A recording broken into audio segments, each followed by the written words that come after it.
It's Friday, March 25th, 2011. I'm Kevin McShay, and this is the McShay Sports Beat Report.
Want to get into a recent mock draft issued by an NFL analyst and why Lions fans should hope and pray that it comes true. All right, let's get to what ESPN's Todd McShay has.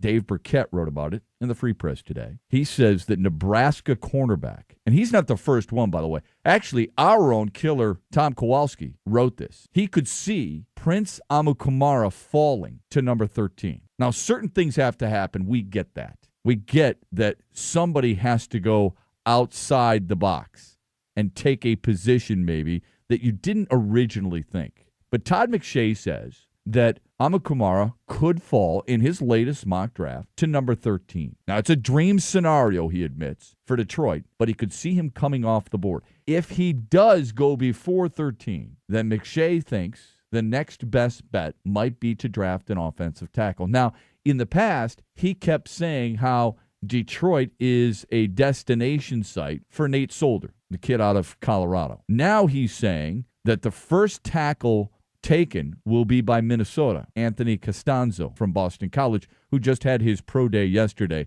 and looked really good in doing so. McShay thinks that USC's Tyron Smith is the best offensive lineman, and Detroit should grab him if Amukamara is gone. Now, I know what a lot of you might be thinking. Wait a minute. What about our linebackers? Come on. Shouldn't we address that need? Well, McShay thinks, as Killer has written before as well, that Detroit could always, on day 2, get some type of linebacker to fill a void, whether it be Bruce Carter of North Carolina, a Mason Foster of Washington, or there you can reach for a cornerback as well. So that's the latest mock draft, according to Todd McShay. Jerry has called in. Good morning, Jerry. How are you? Hey, how's it going, Chef? Good. What's new, bud? Good, not that much.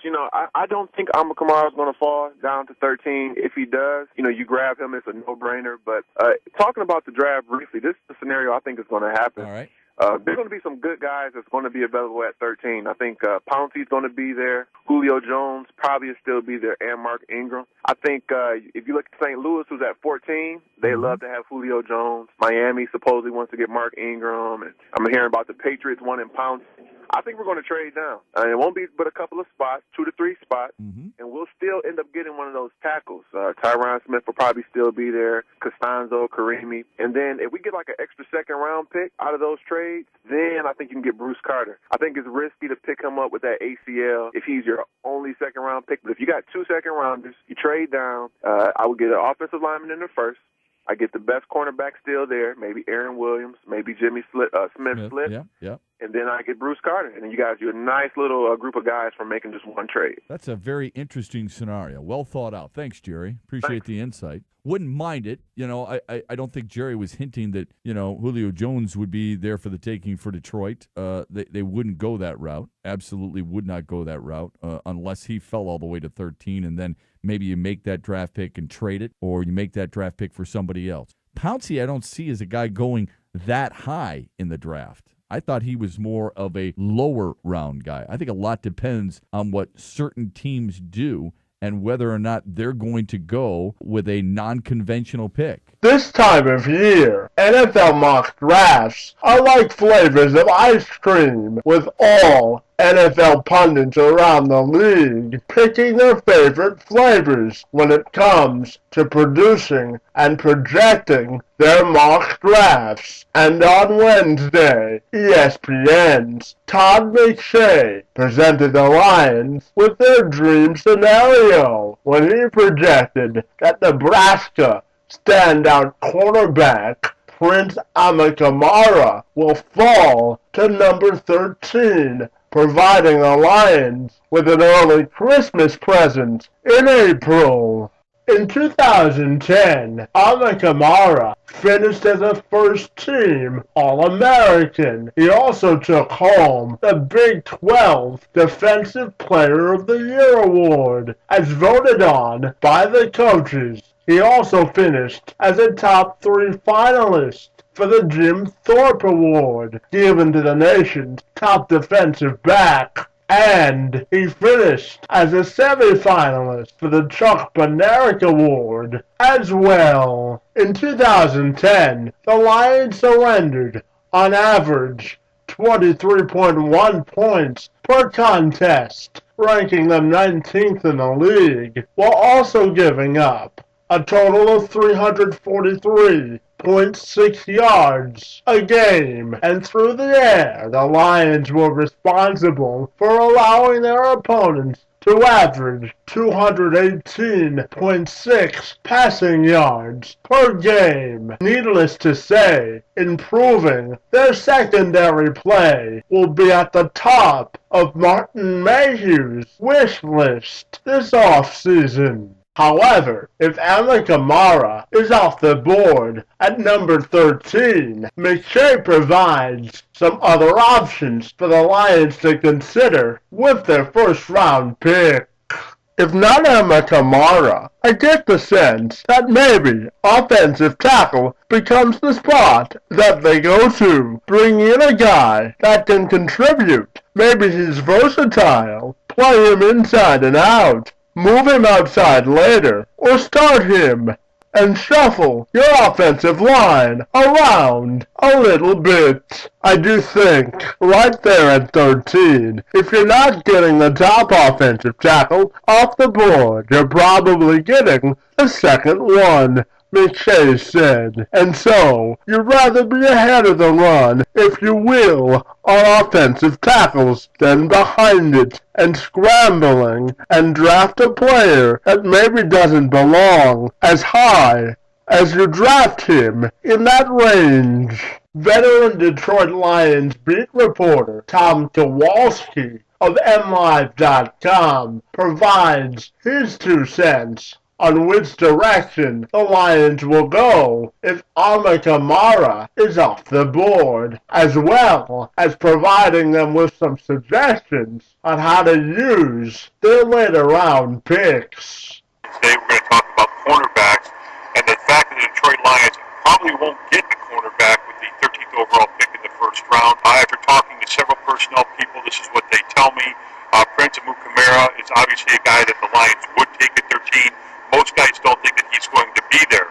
If he does slide, the Lions will really take a hard look at this guy. He could be their pick. If it's not him, it looks like there's no other candidates there. The one guy who many guys believe can physically be qualified for that 13th spot is Colorado's Jimmy Smith. But because there are some issues, off-the-field issues, work ethic issues, things like that, I think there are enough questions that the Lions may not take a bite on him at number 13.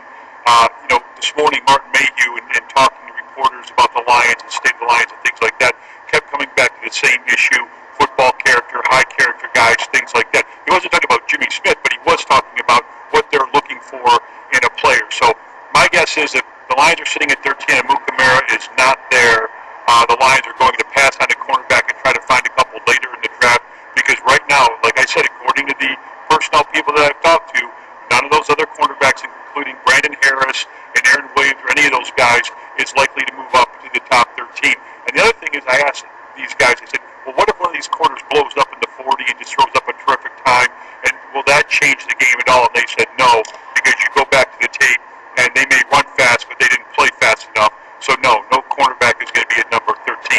interesting talk this morning with one of the personnel people in the NFL, and we were talking about Bruce Carter, the North Carolina linebacker, and he said that before Carter suffered the knee injury, he thought that he would go probably the top 15 to 20 picks in the first round. Obviously, he's not going to go there now. Most reports are that he won't be completely healthy until August. But this kind of represents a little bit of a problem or a dilemma for the Detroit Lions in the second round. Lions have the 12th pick in the second round, 44th overall. So the question you got to ask yourself is, do they take a chance on a guy like Bruce Carter? He's going to be hurt. You may have to wait on him.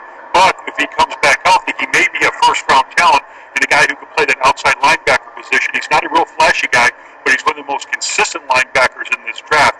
So that's something the Lions are going to have to look at in the second round. You know, the Lions did that once before with Sean Rogers. He had a foot injury. They took a chance on him, knew they'd have to wait a little bit. It didn't take as long as they thought, and he turned into a Pro Bowl player. Well, the Lions think about doing the same thing with a guy like Bruce Carter in the second round. You wait to the third round, maybe a wait, might be too long. So the Lions have got some decisions to make, but Bruce Carter is definitely a very good linebacker. The question is, are you going to take a chance on him? For the first time in recent memory, the Detroit Lions have a bevy of options as they enter the 2011 draft process, and their pick at number 13 is certainly not a foregone conclusion. With that in mind, if Prince Amukamara is still on the board when the Lions are on the clock, make no mistake about it, you can pencil him in as Detroit's pick. It would be a match made in football heaven for head coach Jim Schwartz, defensive coordinator Gunther Cunningham, and general manager Martin Mayhew. However, there's a strong possibility he won't be around when the Lions come a-calling at number 13. With that in mind, selecting an offensive tackle such as Boston College's Anthony Costanzo, Colorado's Nate Solder, or USC's Tyrone Smith wouldn't be a bad contingency plan, considering the organization's top objective is ensuring the health of their $78 million investment in quarterback Matthew Stafford. So at the end of the day, as April 28th draws near, the Lions are afforded some flexibility on their draft board, and we haven't been able to say that in quite a while. The only question that still remains is which direction will they go? Kevin McShay, Sports Beat, report.